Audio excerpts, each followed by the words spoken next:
मामला क्या है सर? आप भी थाने यहाँ देखिए, भगवानपुरा क्षेत्र के ग्राम बड़ी का एक युवक था जो कि एमपीबी ने जो पेटी पर कॉन्ट्रैक्ट दिया है उसके यहाँ काम करता था।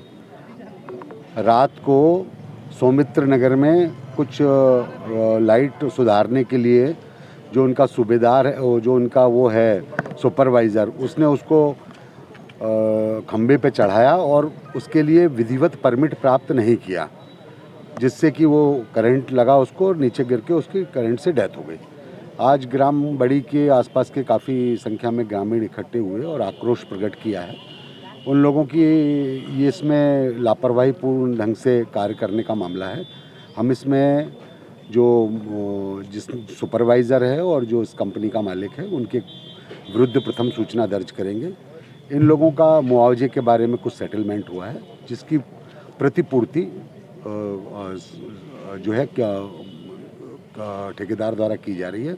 बाकी शासन की योजनाओं का जो भी लाभ है, संबल का है या अन्य जो लाभ हैं, उसके लिए एसडीएम साहब यहाँ मौजूद हैं।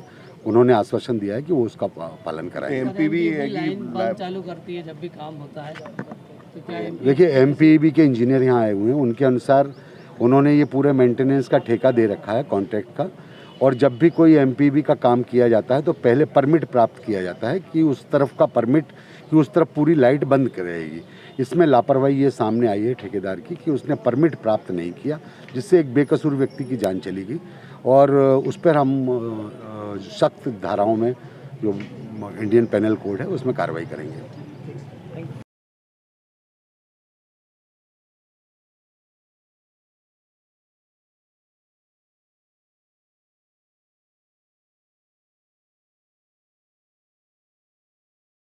उसकी मौत हो गई है। अब जो कार्रवाई है वो नियमानुसार कार्रवाई की जा रही है और एमपीबी की जो कार्रवाई होगी वो नियमानुसार होगी। कैसे मौत हो गई?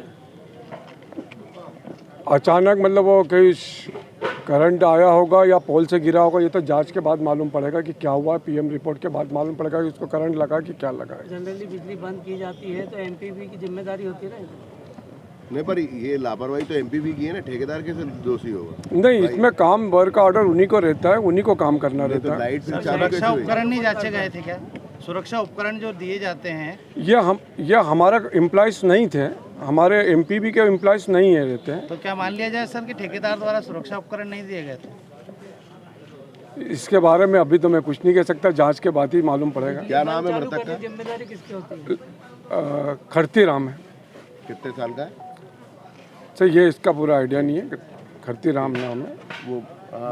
बिजली बंद चालू करने की जिम्मेदारी किसकी होती है काम के दौरान? काम के दौरान अगर मालूम रहता है तो हमारी रहती है, लेकिन इस काम में हमको कोई सूचना नहीं थी कि ये काम करने जा रहे हैं वहाँ पे। क्या नाम है आपका? अनिल महाजन। सर, एक दुर्घटना हो गई थी, उसके बाद अस्पताल में भीड़ इकट्ठी हो गई, एसडीपी साहब और आप मौके पे पहुंचे, क्या मामला सर? ये सुमित्रा नगर में जो पोल कॉन्ट्रैक्टर है जो एमपीबी के, वो एक किसी व्यक्ति से कॉन्ट्रैक्ट पे उनके कर्मचारियों से काम करवा रहे होंगे तो पोल से गिर के उसकी डेथ हो गई थी। उसी को इशू को लेकर के यहाँ पर हॉस्पिटल उनके परिजन और उनके संबंधी यहाँ पर आए हुए थे और कुछ कंपनसेशन की मांग कर रहे थे, क्योंकि उस व्यक्ति की डेथ हो गई है, जीवन यापन करने वाला कोई व्यक्ति नहीं है, तो उसको लेकर के यहाँ पर उनकी मांग थी। ठीक, तो फिर क्या करा सर?